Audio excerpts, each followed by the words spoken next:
सोचिए, दुनिया की दो सबसे बड़ी ताकतें एक ऐतिहासिक शांति समझौते पर पहुंचती हैं और वो समझौता 10 घंटे के अंदर ही धुएं में उड़ जाता है। आज हम एक ऐसे ही दिन की कहानी में गहराई से उतर रहे हैं, जब कूटनीति की एक बड़ी उम्मीद पर बमबारी हुई और एक पूरा शहर मलबे में तब्दील हो गया। अमेरिका और ईरान, दो ऐसे देश जिनके बीच दुश्मनी काफी पुरानी है, दशकों के तनाव को कम करने के लिए ये एक अभूतपूर्व युद्ध विराम पर सहमत हुए। पूरी दुनिया ने सच में एक राहत की सांस ली थी, लेकिन ये शांति सिर्फ कुछ ही घंटों की मेहमान निकली। और जब ये शांति टूटी तो इसकी कीमत इंसानी जानों से चुकाई गई। ये जो नंबर आप देख रहे हैं, 254, ये लेबनान के बेरूत शहर पर हुए भीषण हवाई हमलों में मारे गए लोगों का है। मतलब एक शांति समझौता जो जाने बचाने के लिए था, वही 254 लोगों की मौत की वजह बन गया। तो सवाल यही उठता है कि आखिर चूक हुई कहां? जब सारे बड़े प्लेयर्स एक मेज पर थे तो अचानक से ये पूरी बाजी पलट कैसे गई? देखिए, इस तबाही की जड़ को समझने के लिए हमें पहले उस हैरान कर देने वाले समझौते की शर्तों को देखना होगा, जो इसके टूटने से बस कुछ ही घंटे पहले हुआ था। तो चलिए इस डील की गहराइयों में उतरते हैं। और ये कोई मामूली समझौता नहीं था। इसमें ईरान को ऐसी ऐसी छूट दी गई थी जिनके बारे में कुछ समय पहले तक कोई सोच भी नहीं सकता था।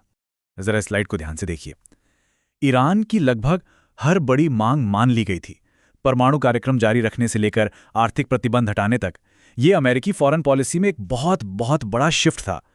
लेकिन इन सब में जो सबसे जरूरी शर्त थी, वो थी सबसे आखिरी वाली, लेबनान पर कोई हमला नहीं होगा। इस एक शर्त को याद रखिएगा। और ये कोई छुपी हुई बात भी नहीं थी। समझौते के जो मीडिएटर थे, यानी पाकिस्तान के प्रधानमंत्री, उन्होंने बाकायदा ट्वीट करके पूरी दुनिया को बताया कि इस डील में लेबनान की सुरक्षा की गारंटी शामिल है। और ये एक ऐसा ऐलान था जिसे अमेरिका ने भी सपोर्ट किया था। तो सब कुछ एकदम साफ था, या कम से कम ऐसा लग तो रहा था। और फिर देखते ही देखते सब कुछ बदल गया।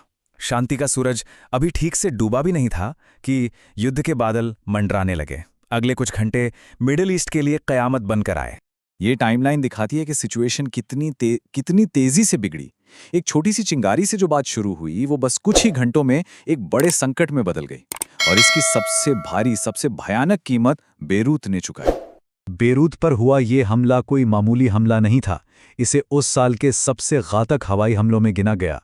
सिर्फ 10 मिनट के अंदर 100 से ज्यादा हवाई हमले हुए, जिसने शहर के डिफेंस सिस्टम को पूरी तरह से तहस नहस करके रख दिया। इन हमलों के बाद डिप्लोमेसी की दुनिया में जैसे भूचाल आ गया। हर कोई अपनी सफाई देने में लग गया और एक दूसरे पर इल्जाम लगाने का खेल शुरू हो गया। और इसी बीच सामने आई कुछ बेहद कॉन्ट्रडिक्टरी और चौंकाने वाली बातें। इजराइल ने अपने हमलों को सही ठहराते हुए कहा कि उनका निशाना सिर्फ और सिर्फ एक था, हिजबुल्लाह। आपको बता दें कि इजराइल हिजबुल्लाह को अपनी सुरक्षा के लिए सबसे बड़ा खतरा मानता है। इजराइल का ऑफिशियल स्टेटमेंट ये था कि आम नागरिकों की मौत का उन्हें अफसोस है, लेकिन इसकी असल वजह हिजबुल्लाह है, जो जानबूझकर अपने लड़ाकों को आम लोगों के घरों और रिहायशी इलाकों में छुपाता है। और यहीं पर कहानी में आता है सबसे बड़ा और सबसे हैरान करने वाला ट्विस्ट। अमेरिका, वो अमेरिका जिसने कुछ घंटे पहले ही लेबनान की सुरक्षा की गारंटी वाले समझौते को सपोर्ट किया था, अब पूरी तरह से पलट गया। ट्रंप एडमिनिस्ट्रेशन ने इजराइल के हमलों के बाद कहा कि अरे, लेबनान तो डील का हिस्सा था ही नहीं। अमेरिका का ये यू टर्न इतना बड़ा था कि उसके सबसे करीबी साथी देश भी उसके साथ खड़े नहीं हुए। फ्रांस, ब्रिटेन, ऑस्ट्रेलिया सबने खुलकर कहा कि युद्ध विराम लेबनान पर भी लागू होना चाहिए था। इस मुद्दे पर अमेरिका दुनिया में बिल्कुल अकेला खड़ा दिख रहा था। इस पूरी घटना ने अमेरिका और इजराइल के रिश्तों पर एक बहुत बड़ा सवाल खड़ा कर दिया। क्या मिडिल ईस्ट में अमेरिका का सबसे करीबी सहयोगी अब उसकी भी नहीं सुन रहा था? इजराइल के प्रधानमंत्री के इस बयान ने तो सब कुछ साफ ही कर दिया। उन्होंने कहा कि वो अपने देश की सुरक्षा के लिए किसी भी समझौते से बंधे नहीं हैं और जो जरूरी समझेंगे वो करेंगे। अच्छा, अब दूसरी तरफ अमेरिका के यू टर्न और बेरूत पर हमले के जवाब में ईरान ने भी तुरंत अपना सबसे बड़ा पत्ता चल दिया। उसने होर्मुज जलडमरू मध्य को बंद कर दिया, जो दुनिया की सबसे अहम तेल सप्लाई लाइनों में से एक है। इस एक कदम ने पूरी दुनिया के लिए एक बड़ा आर्थिक संकट का खतरा पैदा कर दिया। और इस पूरे संकट के बीच ऐसा लग रहा था कि अमेरिकी सरकार के अंदर भी सब कुछ ठीक नहीं है।